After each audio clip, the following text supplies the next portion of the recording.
Wait, Well, how do you rotate them? Oh, I see. yeah, you do have to go into, as far as I I get know. it. Wait, is there Oh, a that's cool. keyboard Oh, short? that's neat. Is there?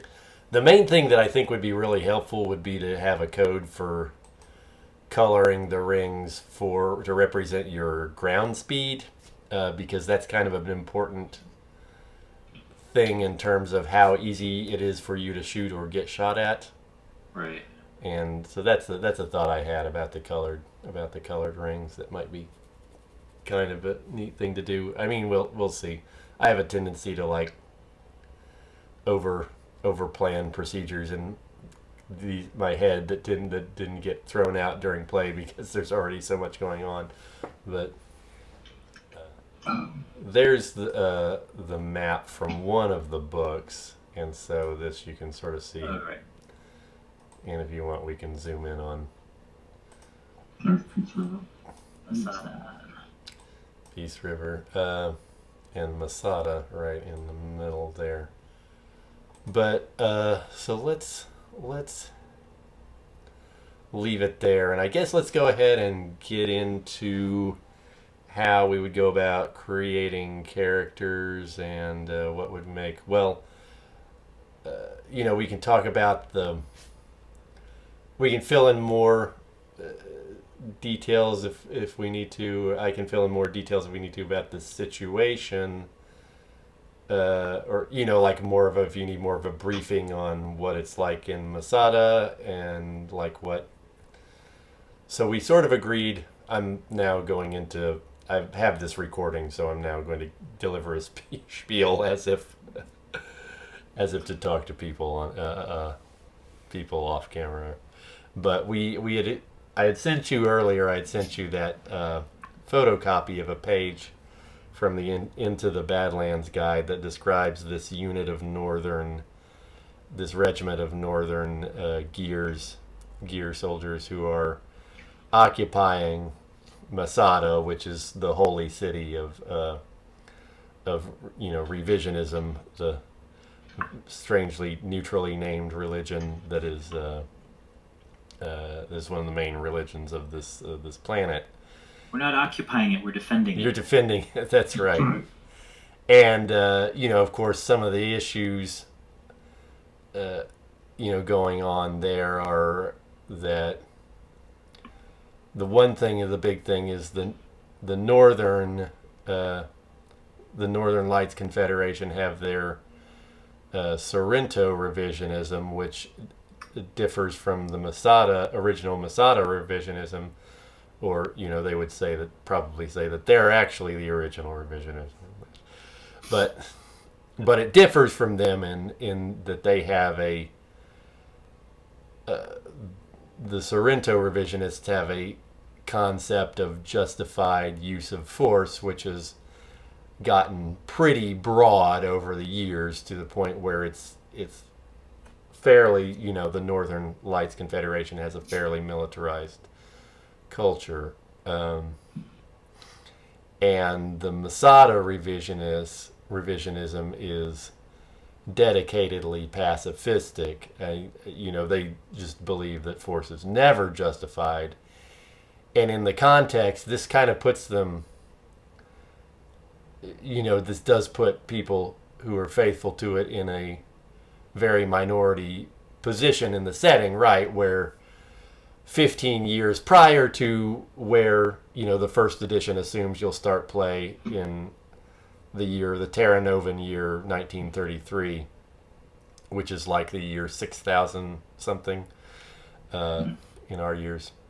But 15 years prior, Earth had attempted to invade Terra Nova to retake it as a colony and was repelled. And so that was the sort of like big unifying event for all of these different, nations and the different leagues. And now, 15 years on, it's things are sort of fraying at the seams. But the point I was making about Renaissance revisionism is, taking the position that it was wrong to do that is a very, very minority position on the planet. And so there's this weird thing where the Masadan revisionists are kind of trying to keep their faith, and they are still. It's interesting because the first follower, who is a Masadan, is technically still acknowledged as the first follower by the second follower, Thor Hutchinson, who is the leader of the Sorrento school. So they're connected but drifting apart or going on parallel tracks. It's a very tangled situation. It's interesting when you get into the weeds with some of this stuff. How I mean, it can be very thoughtful sometimes.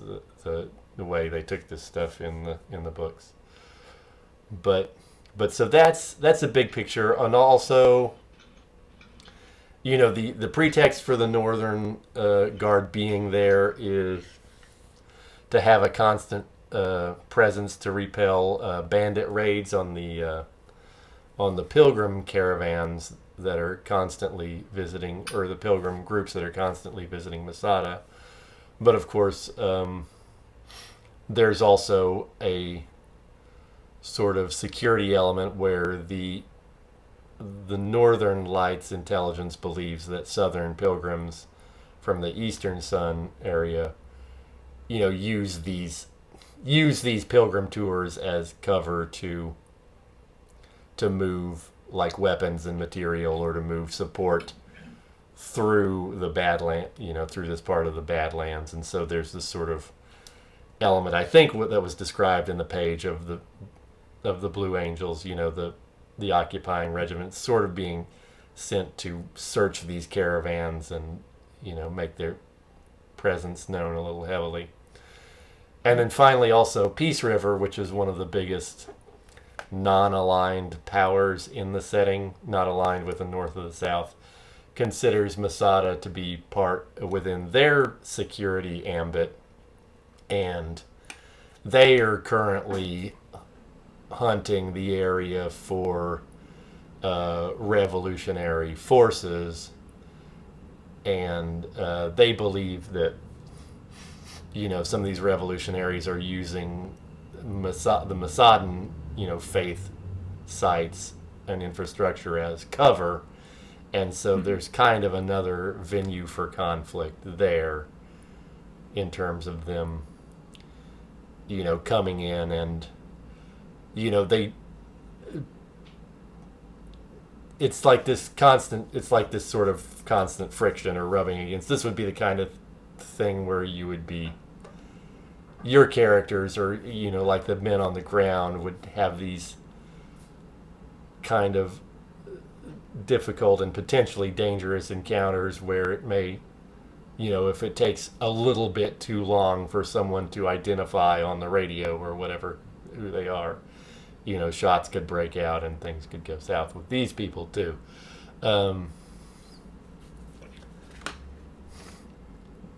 But Peace River isn't trying to start a war, unlike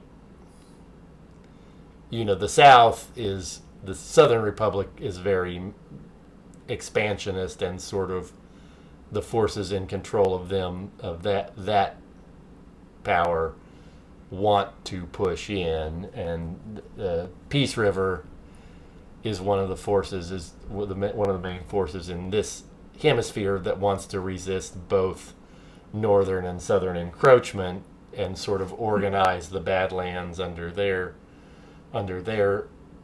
aegis, and but they can't really afford to go into open conflict with either of the polar parties, so they're sort of caught in a pinch. And of course that's just this hemisphere. It's if you zoom out to the wide map, there's kind of actually it's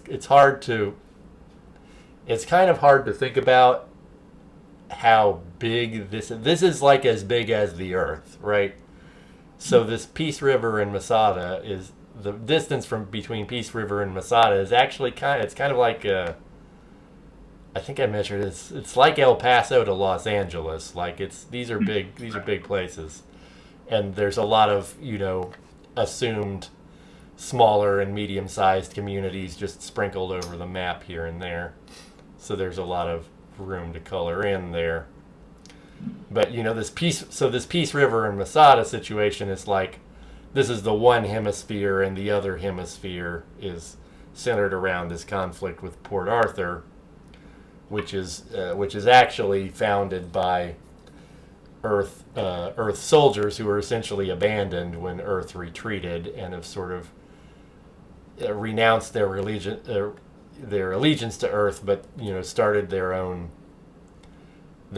community, and sort of ended up galvanizing a lot of local Badlanders around them who were want to be neither north nor south.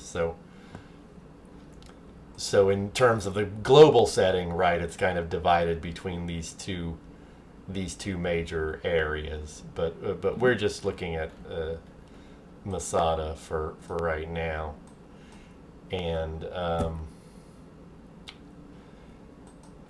so we're looking at what kind of characters you would make, or what you would want to do in this area. And we can crack open the book and just look at the numerical aspects of making characters, or start with concepts, or sort of do it however you want to get into whatever you feel like getting into right now.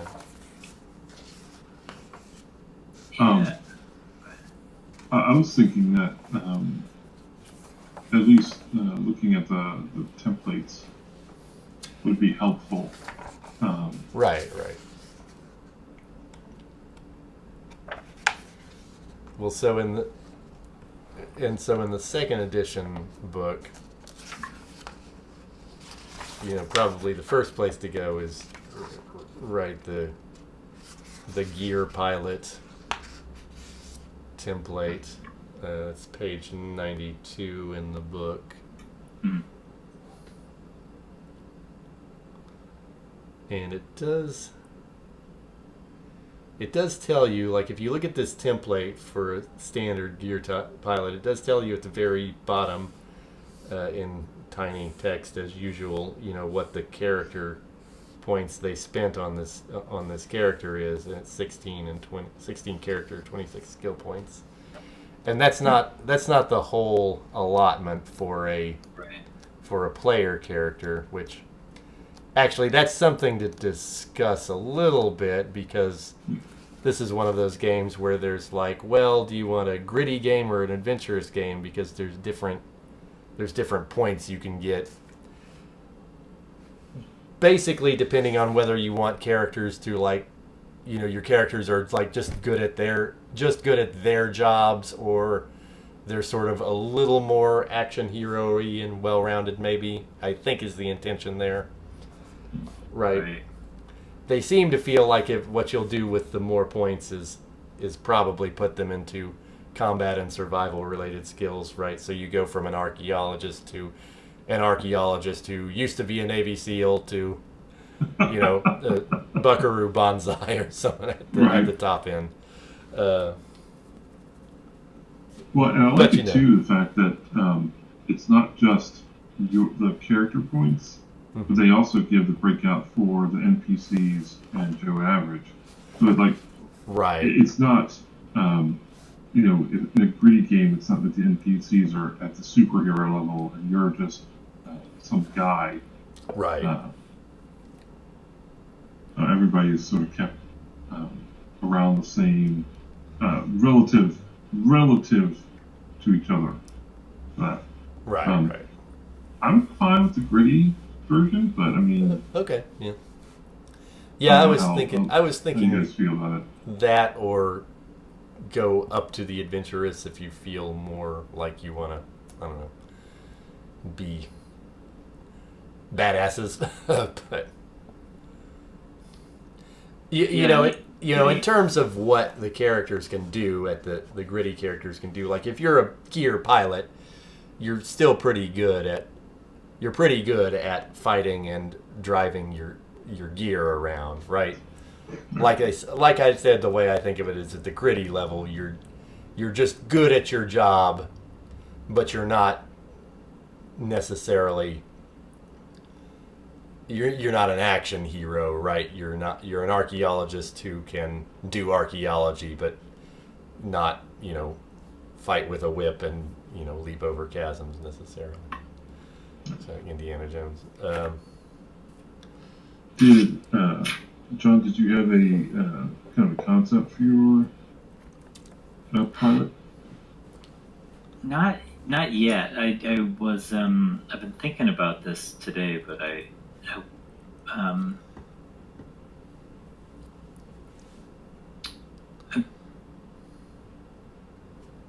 I think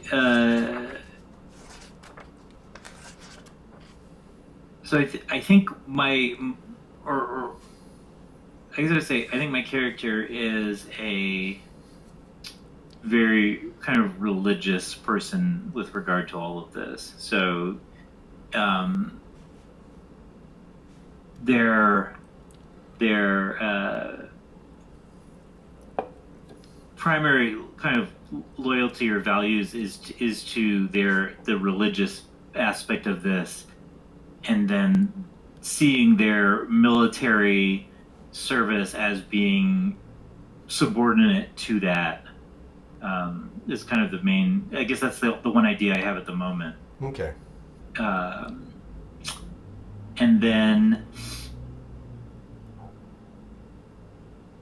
I was looking at I was also looking at the gear pilot as the baseline, and then looking at like, well, what else, kind of what other um,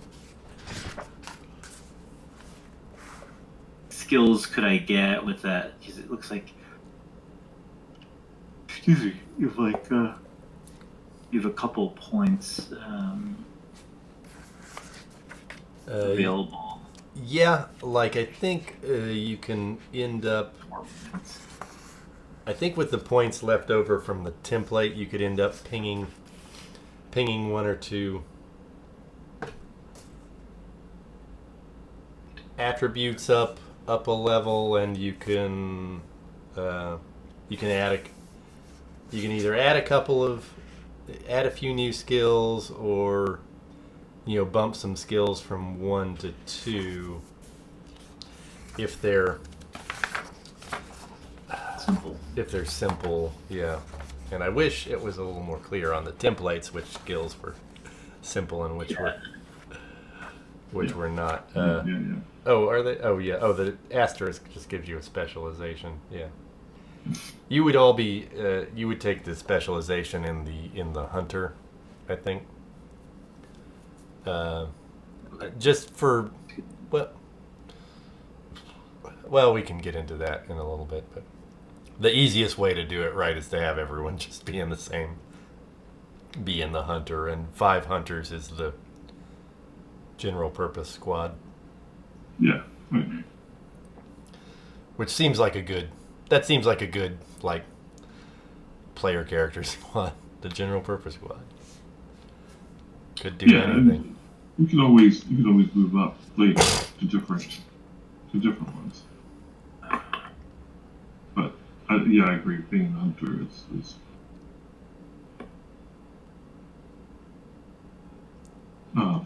I actually was I was actually envisioning my character being a little more actually opposite of what John was talking about. Mm-hmm. Being barely religious enough, right. Be in this unit. Right. Well, did you go to church? Yeah, I went to church today. Everything's fine. Not necessarily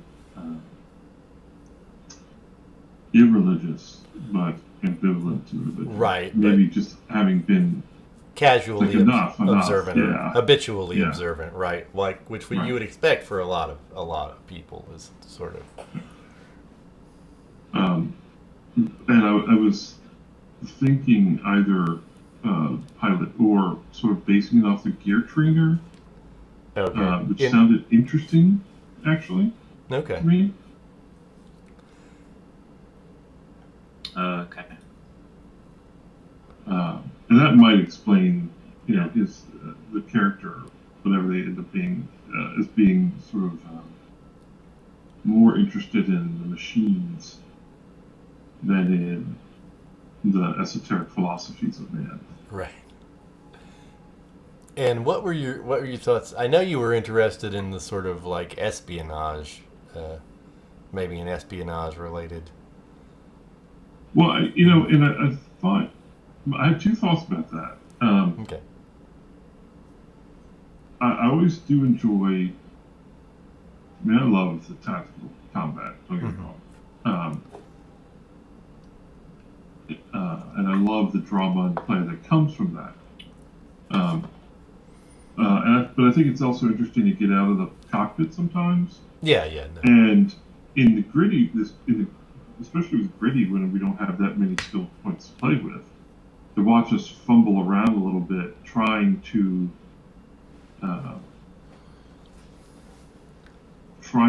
take our skills into a non-gear environment for whatever reason or mission we might have to. I feel like being out of our element might be interesting at times in this case. Okay. But that's just me. Like having a little bit of skill and that sort of thing, but maybe not a ton of it. Yes, I'm looking at just the gear pilot here. So it looks like you have 4 character points and 4 skill points available, which means that I can see. Okay, I can see and hear you guys. Okay.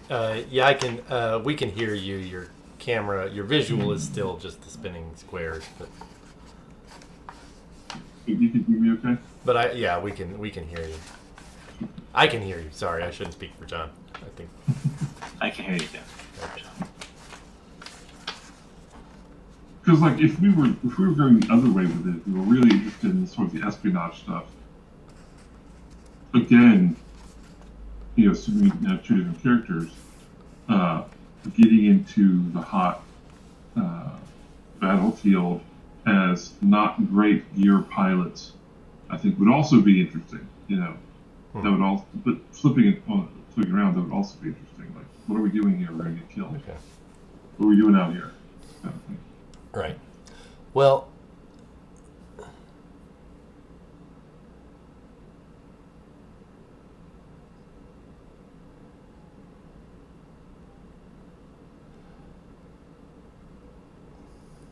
maybe it's a good time to broach the subject of whether we want to pull the trigger on this idea of doing each person playing 2 characters or not.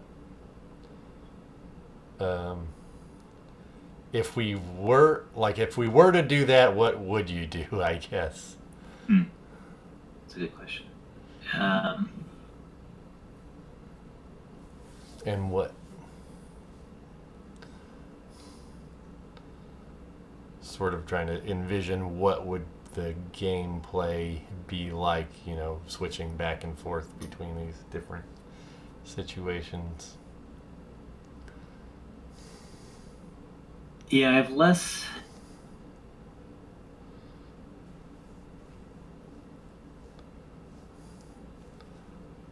Or alternately, if no one has any ideas what their second character might be, maybe we don't. Maybe that's a sign that we're not doing that. I feel like with the second character thing, it's one of those.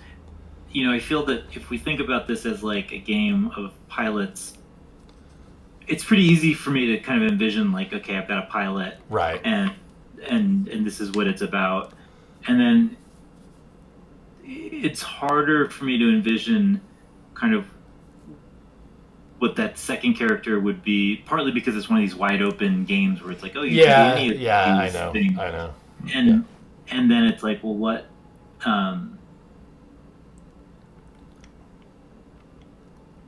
it's like, looking at the templates, it'd be like, oh, a caravan trader would be kind of cool, but then it's like, well, what would they be doing, or how would they be roped in, or right. Well, my thought was going to be that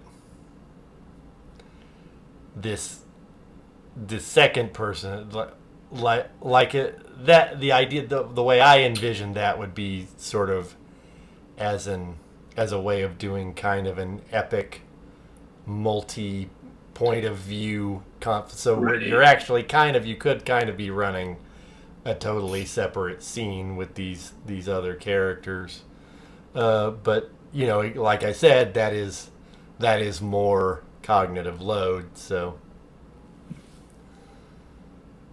and more prep load, so. Yeah, I mean, my thinking is, what would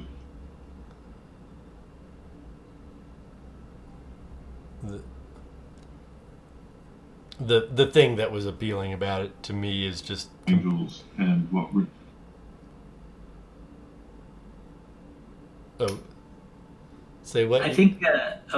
So yeah. I actually, if we are going to do two, if we are going to do two characters, my other character is going to be a desert guide, and I'm going to from the archetype there, like the template, and kind of stick and just start. I think that one I would keep pretty stereotypical to what the template is giving me, because that could be kind of interesting as like a local versus a, having one because my heavier pilot is obviously going to be from the north and Right. is an occupier slash defender, whereas the desert guide would be a local, would be have connections more to the local situation, maybe is working with the gears as helping them with their has been kind Right. of hired by them or like recruited or pulled into this, but would be a yeah. So I don't know. Yeah, Okay. now that I look, I think that'd be pretty cool. I can see how that one could work. Okay. That'd be kind of that'd be kind of neat. Okay. We'll leave that on the back burner for now and just concentrate on the pilot. And Oh, yeah, so looking at I'm just looking at the gear pilot piece. It gives me it gives me a little bit of room to tweak things, and I'm torn between like optimizing for like, should I optimize for some combat or stuff, or should I give like another skill? Should I add like a skill that could be um, could add a skill that might give more characterization? right. And I've got 4 points, so I could raise a simple skill to 2, but I'm looking at what my simple skills are. So I can. So maybe what I would do is raise combat sense to 2. Yeah, I was thinking that and too. then give myself a characterization skill. I think I'd like to get seduction at 1. Okay. And I don't know exactly how that's going to fit with my my other concept, but I think I like that idea of being, Okay. even if Well- I'm throwing away that one. And if I'm throwing away a point, it's just 1 point, so that's not Right. bad. Yeah. No, that's fine. And then I've got the 4 character points to add, and so I will.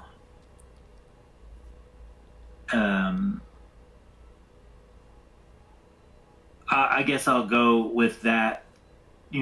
I'll lean into that choice and give his appearance to +1 as well. Okay. So, That's fine. so that's my only deviations from this template. Okay. So I that's think is interesting. That's actually, it may be helpful to go to some of the stuff the book that I think Into the Badlands has to say about revisionism, and one sort of interesting characterization of that is that there's no particular. So the way the religion seems to deal with sex and marriage is that they have no particular concern about premarital sex, but they have they have this conception that marriage is this sacred state that you can't break. Like, you just can't get divorced. So there's this sort of, it's a different, it's odd to think about because it's sort of, they talk about, like some couples stay together for years without getting married. It's just like real life. But the nuance that sort of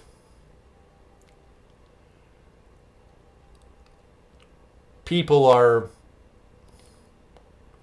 thinking of, I guess it's actually more of a late 20th, 21st century way of thinking about it. In fact, it's sort of just, late 20th century mores, I guess, translated into a science fiction setting and kind of elevated turned up a little bit. What I found was odd was that in this little section, I don't know if I could even find it again. I think it was in Into the Badlands somewhere in this little section. They didn't say anything about children or child rearing in this section, which seems like an oversight.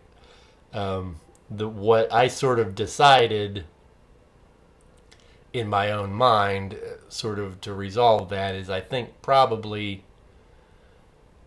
that in the 6,000th century, fertility control is such a basic part of human life that people don't think of accidental or unwanted pregnancy as an issue to, it doesn't come up in people's lives for the most part that would be possible. Even in the far Badlands, there's constant communication with industrialized cities bringing supplies, medical supplies, things like that. So, and so my thought then would be that, having children is or isn't it connected to marriage and this idea that marriage is literally unbreakable, no option, life decision. And it seems plausible that would be related to the decision to have children, right? That it's somewhere at the root of this, there's this idea that no child ever has their parents separate. And that could even be an issue. But since you brought up, the reason I started talking about this, since you brought up having your character have seduction as a skill and also being religion, it may be interesting to consider how those things intersect in terms of what they've described with the setting. And, we may just have to make some stuff up. Like I said, the material can be, thin on some things and thick on others. But that's what I remember of how the books described, the revisionists thinking about sex and marriage.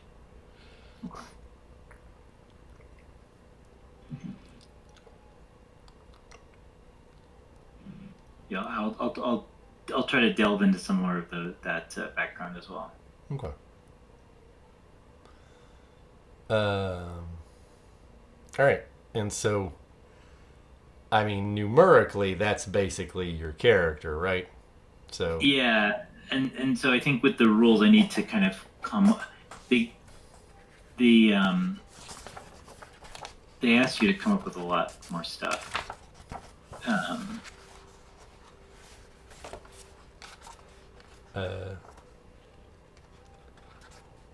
Yeah, I think there's that little checklist or list of questions that I was talking about earlier. Right. But I'm having trouble finding. Oh, is it all hiding? Is it all hiding behind the equipment? And It's the fact that the equipment is in character creation sort of marks this as a game of a certain age, I think. Like your guy would just have all of their stuff on their body and be walking around. I don't know. Oh no, it's at the front. Yeah. Okay, wait. Defining a character. This what I'm looking at. You were supposed to create a detailed biography before you even looked at the templates. So. Right, exactly. Oh, Yeah. man. Wait. Yeah. We're talking about where it says defining a character, or is? Oh wait, simple conceptualization. Right. Here's the. I'm seeing. What- Yeah. I What, get all those. what page are you on? Like, Oh, I'm looking at page 50. right? Okay, right there it is. It's actually a really small section. Again, But it's tiny fonts, but it's a lot tiny of fonts questions. everywhere. But it is a lot of questions. And like I said, again, as I sort of did this once, and I kind of just like slammed through the questions as if I was gonna like answer them all in 30 seconds type thing and see what I get, like kind of like an automatic writing exercise. And I don't know if you want to give that a try, but it's kind of an interesting. I thought the results were interesting. Yeah, I think that's how I would do it. And that's page 50 or something. That's page 50 in the second edition book. Yeah. Step 1, conceptualization. Oh, yeah. Right. Okay, yes, right. Yeah. And let's see. So Sean, you were looking at the gear trainer Yeah. template. And the points, I think they overspent, or they're Yeah, they're 1 point over on skills, which is a little rough because it's hard to. I think you would have to pull notice down by 1, and then you'd add a couple of 1 point level 1 skills with the points you get back. Is what I would guess. And then attributes, I'd have to think about that a little bit as well. Yeah, yeah. You do have more points left on attributes than. Oh wait, no, you don't. Oh wait. If we're gritty, you're actually over on attributes too, right? Yeah. So that's surprising. What? Oh, because of the extra influence and because of the influence and creativity, I guess. I guess so. I think so, yeah. So I'd have to pull that down a bit as well. So yeah, I think if I just took creativity or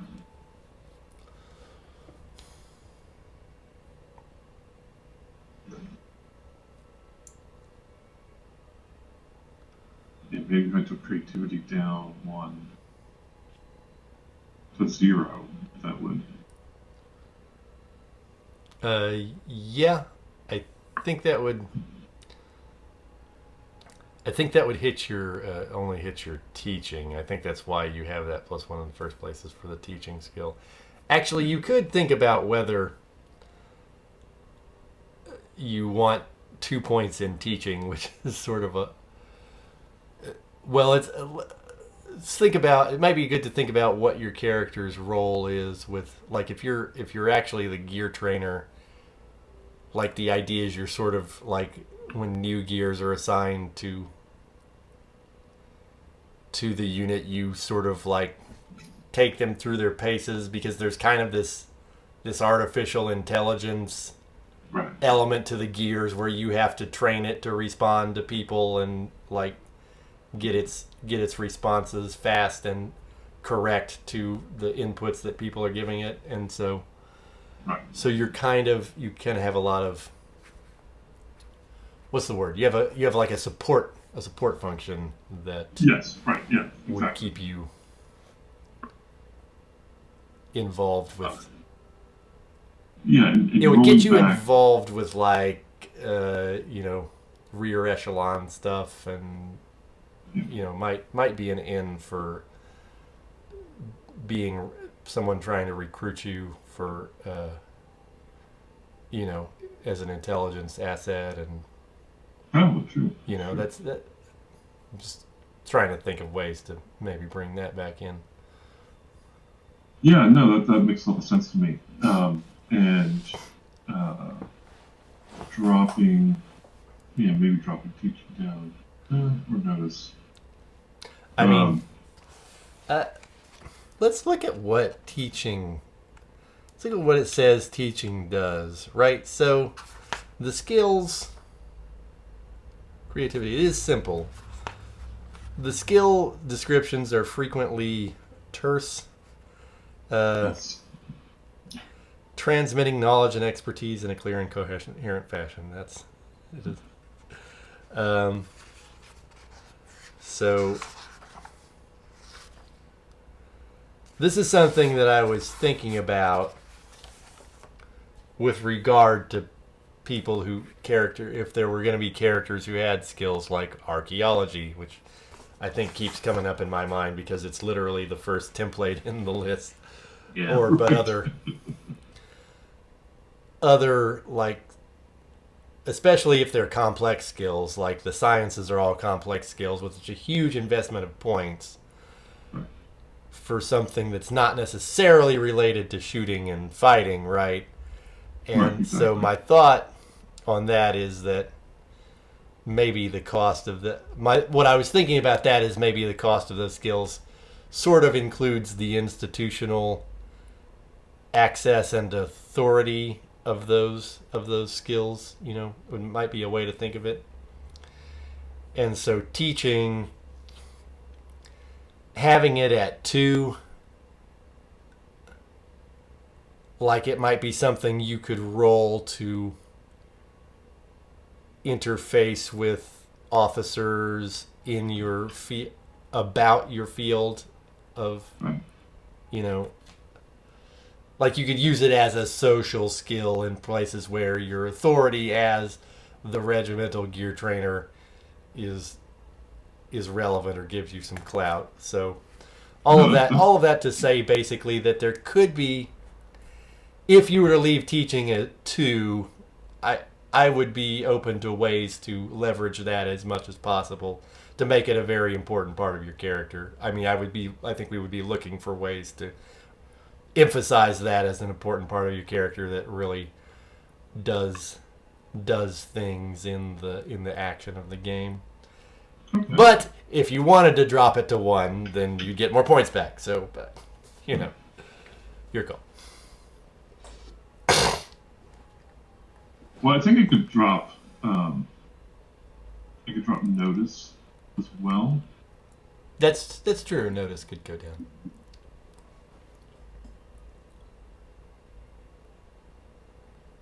And I do notice that the trainer as written doesn't have combat sense, which is probably something you want if you are gonna, roll out with a squad.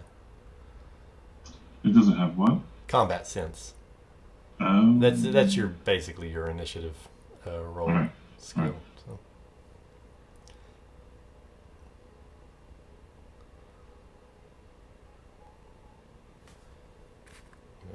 A point of it is probably a good choice.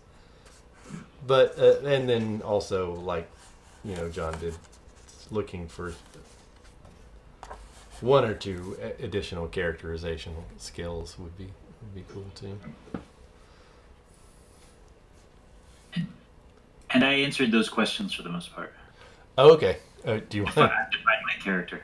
Okay. Do you want to tell us what you came up with? Yeah. So I'm gonna have so it's gonna be so she'll be a female character, and her name is Fika. Her notable physical feature, she has a facial scar which she does try to hide stylishly with her hair. Her good habits are she's a morning person. I don't know if that's a good habit, but that's what struck me as coming up. I don't know about the age. I'm just thinking youngish. So like I think noticeably maybe younger than where she might otherwise be for her given rank or sense of responsibilities. Family, I'm gonna say like she had a contentious relationship with her family who are neither that religious nor like the military. So kind of just interesting. Play up that.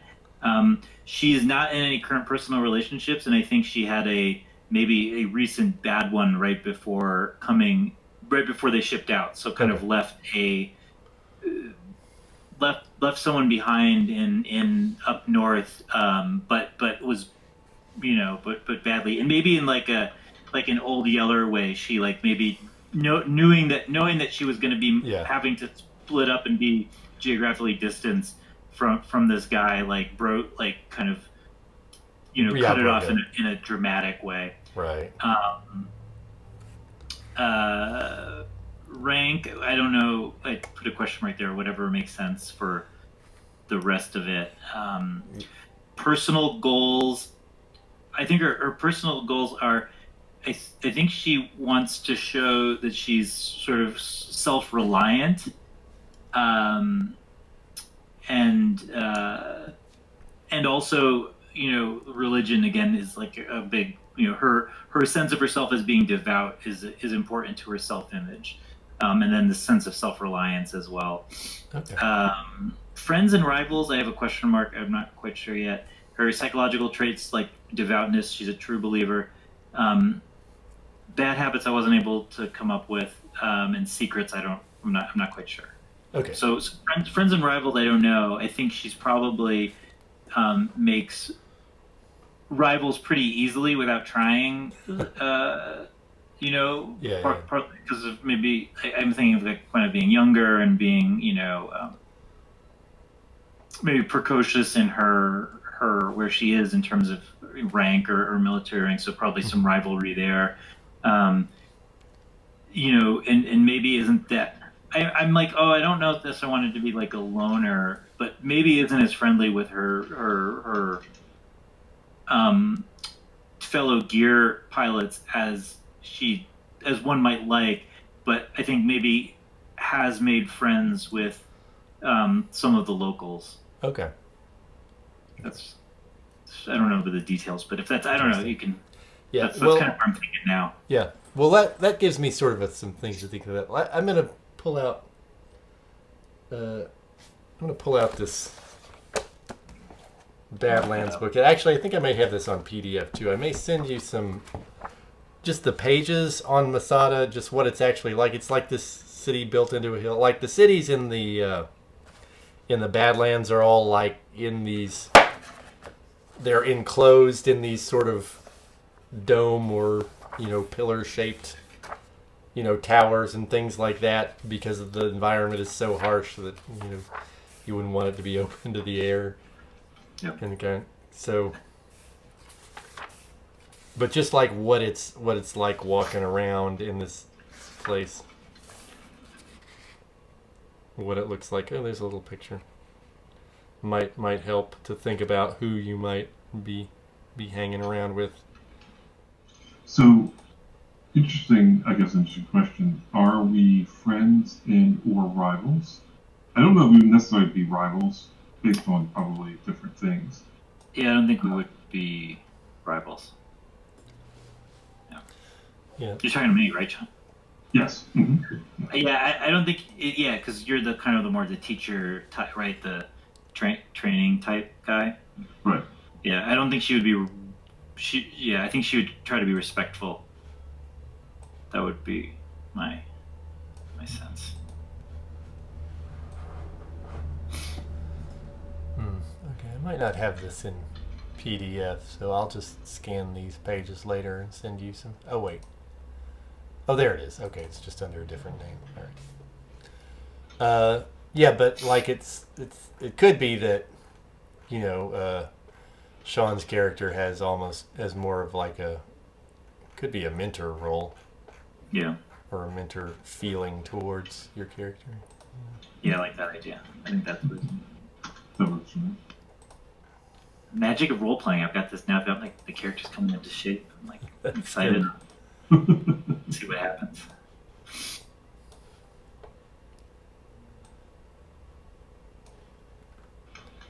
The game I think does make it a little harder. I mean, at least for me to I mean, like because I was sitting with more character, like writer's block, character block today, kind of looking at the stuff, just because looking at answering those. I don't think I could have been able to answer those questions first. Right. It sort of puts you in this position of like having to kind of come up. So we needed to have like it wasn't until like we knew what the setting was and the we had to Right. really become specific and about like what we're actually doing in this situation, and then you can kind of go back to those questions, and it's like, okay, this starts to make sense. But they have it sort of backwards. I mean, as many games from, as you pointed out, like it's kind of typical of a lot of games from this era, but um, it's not easy if you kind of are following the step by step way they're suggesting it. Right. Yeah, you have to have something more to plug into the process. It's not a. So the last thing I remember talking about with relation to your characters is you talking about the possibility of you having like a kind of a mentor relationship with. Right. Yeah. Yeah, that sounds like a good idea to me. I did finish up those questions as well. Oh, okay. Let's hear about those. Um, I will also play a female character. Her name is Keela Chalk Atroy. They call her Chalk because her hair is always dyed. It's short, like chalk white, all the time. Okay. Cool.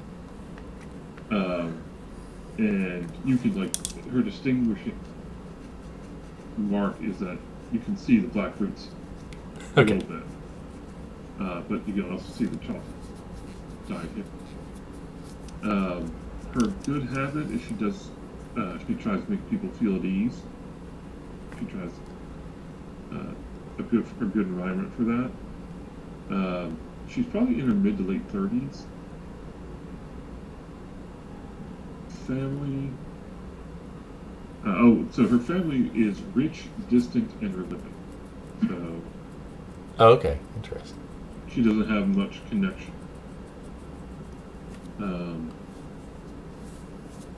She's not currently in any relationships. She's a military type, so she has a rank for it. Her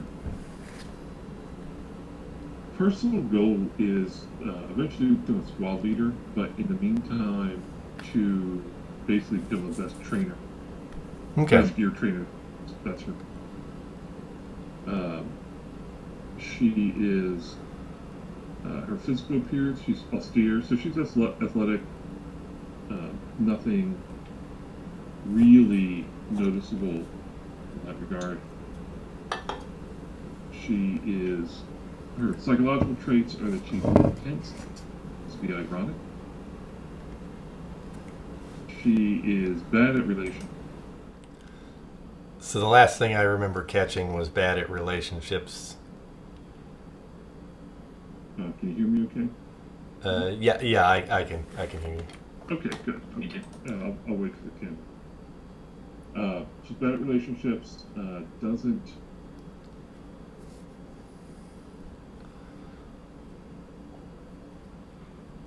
I don't know where she's from yet. That's Oh yeah, I remember. And we can talk about some of the northern cities too if you want, or everyone can just be from Valeria, which is kind of an easy choice, you know. right. Her occupation, she's been a soldier all her life. She belongs obviously to the military unit. Is she hiding any secrets? You wouldn't think so, but I think it's more interesting that it does have some kind of secret. I'm not exactly sure. I'm going to think it's probably some sort of social taboo that she doesn't want anybody to know about. But I haven't figured that out yet.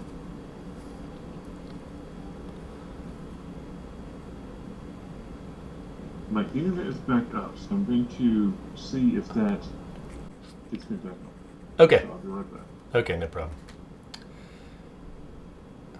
John, it'd be interesting to compare this to. It'd be interesting to run Mecton at some point and compare this to that process, right? Where Mecton has the life path system where it gives you all these tables to roll on, and your character ends up kind of like this mess of drama that you have to actually scale back. Whereas in this in this kind of situation where they're like, you have total control and you make everything. It's one of those like you get to make everything up, but also you have to make everything up type situations, right? So, yeah, I think it's interesting because in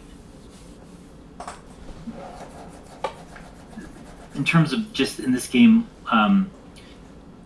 like I said, I've been reading some, I've been reading some comics in the general like genre of giant, people piloting these giant robots. But you kind of need, I think you kind of need, but that material, but that kind of, and which all have those drama, like almost all of those the kind of fiction with the giant robots has that personal drama that I think is right built into Mechton, but that isn't really so much in the material of Heavy Gear in terms of what it's presenting to you, because it doesn't seem to be presenting to you like make up this drama, even though I think that's a flaw of the character, the player-facing material specifically, because the game master-facing material all has a bunch of character profiles of this NPC and that NPC who's like they're at each other's throats, and they have, it is a weird. Well, the whole, the whole like chess piece. Yeah, I know. It gets interesting too. Yeah, like it is the meta plot built into it and like codified. I don't know that I've seen. I mean, it's pretty elaborately codified. I mean, they're trying to really.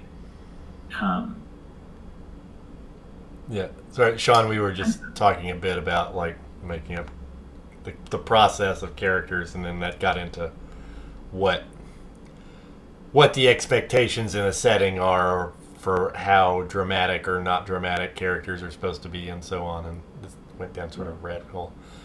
But yeah, the little chess piece system of I think the lead guy on the Heavy Gear stuff was as I understand it, was the graphic designer for Giannis. And so all the graphic design stuff where we've got these icons that we put on the NPCs to tell you how important they are, and we've got icons for to represent the different abilities your character has. It's like that kind of international language stuff where it's like, anyone can see that this ability is strength, whatever language they speak. It's kind of an interesting. It gets a little just design fetishy, I think, right? It's hard to say that that's really useful, but it is kind of interesting. But we were talking about he was saying, John was telling me that it's a little difficult to, on the player side, to come up with these sort of drama elements of your character, and I was talking about how I think they did a better job presenting that kind of material to the game master than to the player. Or in theory, if you had if everyone in the group was all Heavy Gear fanatics, which presumably in the original playing environment of the game they were, because they were all working on the game and making the game, then they they would all know what they wanted out of this game. With out here in the wild, where some people have the book and some people have a collection of books, it's harder. They don't like the character creation section doesn't do that great a job of conveying this idea that you're going to be a dramatic anime character. If anything, like it tends to feel, the player character templates tend to feel more very just grounded in verite regular dudes in a way. Yeah. It's kind of interesting. Yeah, I would agree with that. I think BattleTech probably does a bit better job of that you're elite, that you're an elite. Yeah. Mech warriors are the elite. Right. Whereas I think this has gear pilots as just a little bit, sometimes feel just a little bit one step above. That's the classes, you infantry guys. Right. But whereas I guess it's just a difference in training as opposed to a more elite status, which you might find in other. Right. And that's sort of reflected in. I mean, the decision in the setting is to make the gear pilots a sort of a. They're kind of mechanized infantry, is what they're equivalent to, because there are tanks in the setting, and if you just going by the stats, a gear just can't take even a glancing shot from a tank cannon. Like it's a different class, and that actually. It kind of that's where it kind of relates to what I was talking about in one of our previous conversations about Armored Trooper Votoms, the anime.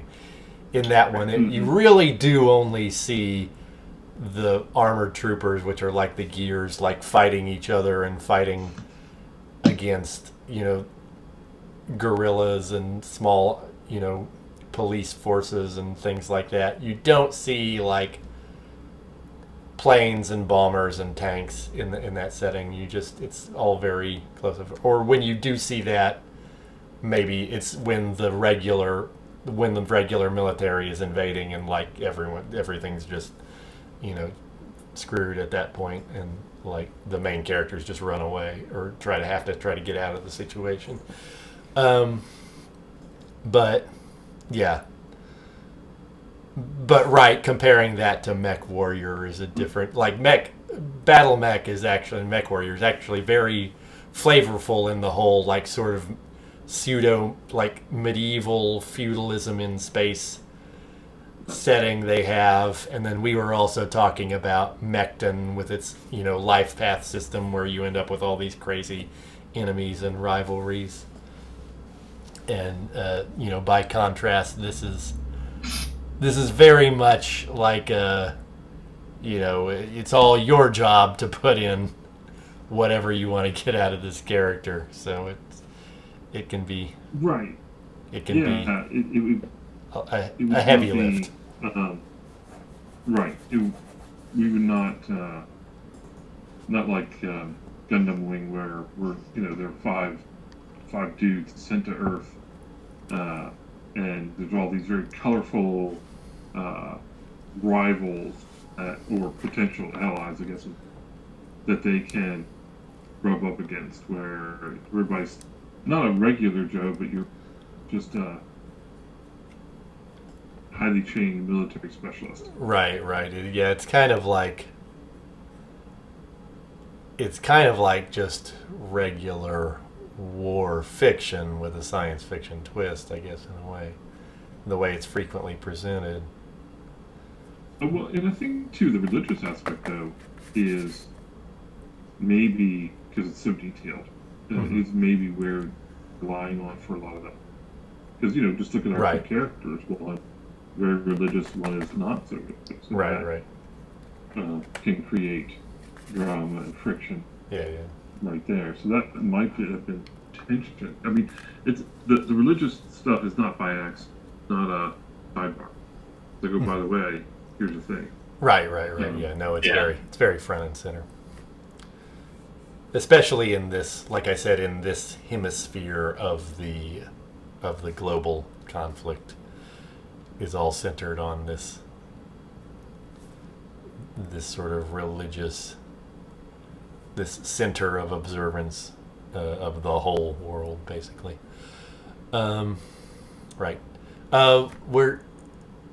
So did your presentation of your character's 20 questions get disrupted? Where were we in that? Yeah, I think I'm done. I've got her name, and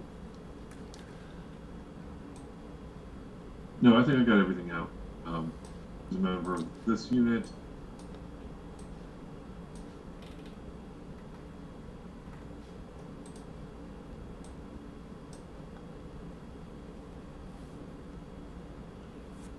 One thing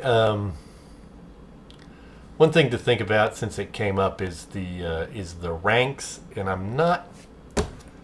You know what? The first edition rulebook is actually better on this, but I'll do some research and determine what. I think heavy gear pilots. I don't know if they're.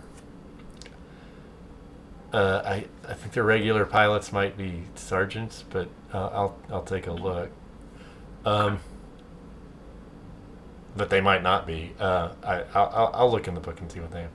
One thing that I sort of wanted to address is that one like thing that's I feel self-conscious about is there might be a little credibility. I'm worried there might be a little credibility gap because I don't have any history of active military service. I have known a lot of military people, but I personally have not been in the military, so. In a sense, just coming up with ordinary military life scenarios might not be the thing that I'm the best at. But I was just curious. I'm not worried about that. I mean, okay. I worked with the military when I was young, but I never served in the active. Okay. And I'm in a similar boat. I've had around military, but not like no experience myself. Right, and in a sense, the source material, like if you go back to the anime source material, it's frequently, very loose. Broad. Yeah, very loose in terms of that. Yeah. So. All right. Well, so we'll see what we can do. So I'll try to figure out what your ranks are, and then think about whether we want to get one or two more people. Does it feel, where you are right now, does it feel like you want to make up another character and have a whole different thing going on, or do you just want to see what these characters do? Like I say, I think. I mean, we can start small. Yeah. So I was tempted by that desert guide template. But I think there's enough. I think I'm interested enough in seeing what happens with these characters to say I'd be happy just going ahead with these characters and see, and then, we can. I don't know. I'm wishy-washy. Yeah. No, I understand it. I think Yeah, I think we could. I think maybe starting small might be the right idea here. I had a lot of sweeping ideas for the game when I started out looking at it, but as you get closer to actually playing, I started thinking, I need to keep this. I need to keep this at a level where I don't get overwhelmed. So. Yeah, makes sense. Yeah. And there might be, as we play, and I suspect this case. We'll come across a spot. We may come across a spot where we say, "Oh, you know what? If we had those secondary characters, this might be a good spot for them." Then we can. Yeah. No, you're right. Have y'all been watching the Star Trek Adventures videos at all? That Runeslinger is posting, where Ron is playing and a couple other people. I watched the first couple. I'm not caught up. Okay. Well, no, it's just that it's interesting that is a system where people just picking up other characters in the crew and playing them in the heat of the moment turns out to be very easy and simple. And of course, part of that is that they're all the same crew of the starship, right? But it to me, it sort of opens the door in an interesting way to how you can play with people having the players having multiple characters. In other words, being a player doesn't necessarily just mean you are playing this one character, it means you have a certain what am I trying to say? You have a certain audiential perspective towards the backstory that the GM doesn't, because the GM is in charge of the backstory. And that's actually the main difference. It's not how many characters people are playing. Right, that makes sense. Yeah. Anyways. Yeah, in the Star Trek event, it's definite, because I've watched a little bit. Like John brought up, but you very quickly. I've had mixed experiences, but I don't think the games is the problem. Certain secondary character, just like in the series, become favorite. People who played really enjoyed playing them. We had a Ensign Billy, I think, is how they. But he was basically the pilot, the backup pilot for shuttles. So Ensign Billy got to a lot of different. Oops. I don't know if you can still hear us, Sean, but wait. John, are you hearing me? I hear you. Okay. Okay, so Sean is frozen for you. Yeah, Sean. Okay. Blinked out. Okay, there we go. Oh fuck. Hi, Sean. Hi, Sean. All right. So Ensign Billy, you were telling us about. Yeah, Ensign Billy. Yeah, that was. It's a good system. Yeah, I was thinking. I was thinking about the multiple character things. Because I probably told at least one of you this already at some point in the last couple months, but I was playing a game of Maze Rats with two people, and so had each of them were running two characters, and that felt really flat for some reason, and I was like, I'm against running multiple characters. But then as I thought about it, it was like that has nothing to. It wasn't inherent like multiple characters was a problem. It was just that we were kind of going about it in a really boring way. Of just like, oh, you've got two characters and these are your two little pawns to kind of push through this dungeon crawl. And I think if you think of it as like, okay, if you're actually role playing and not just kind of pushing pawns through a dungeon crawl, then it can be pretty fun. And like you're talking about with the Star Trek Adventure stuff. So if you're invested in them as characters, then obviously, and especially for like us. We as if you're in like a game master role, you're always playing multiple characters, so it's not that like you're saying, simply playing multiple characters isn't like a big trick, Right. We do it all the time. Right. Yeah. Anyways. And the nice thing about Star Trek Adventures is that it gives you a truncated secondary character feat that you can expand if you need it. That's cool. I didn't know that.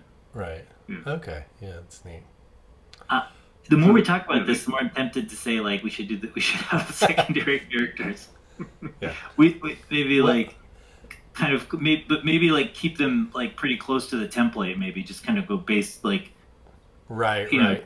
To not like necessarily answer all the 20 questions, but start them as a little bit more basic, and then we can pull them out there if we want to do something with them. Right.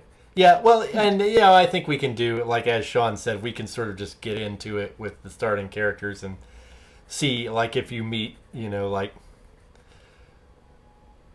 characters in different situations and decide, hey, I could play that bartender or whatever, that we can, and follow their perspective and their story, for a little bit, we can just play it by ear, right? I think is what we do at this point. Okay.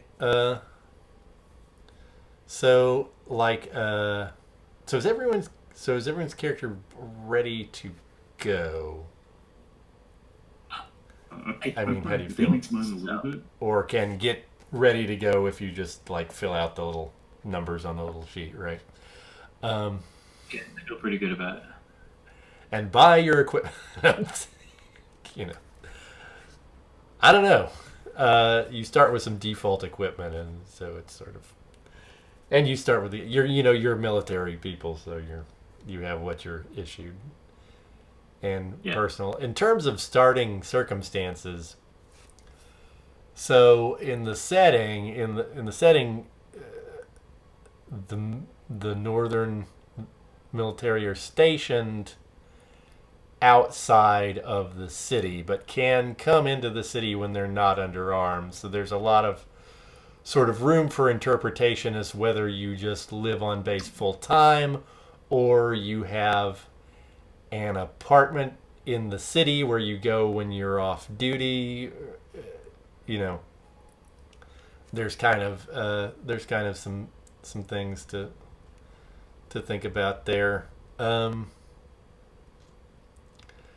But yeah, and like I said, I'll tell you what your ranks are when I figure it out. But I think we can go ahead and move forward with this. In terms of, I'll look back at this video and I'll let it simmer as to whether I want to put out a call on find players. But if I do, I'll throw up this video and sort of see whoever can sit through the video. It's like it's the gauntlet. The gauntlet, yeah.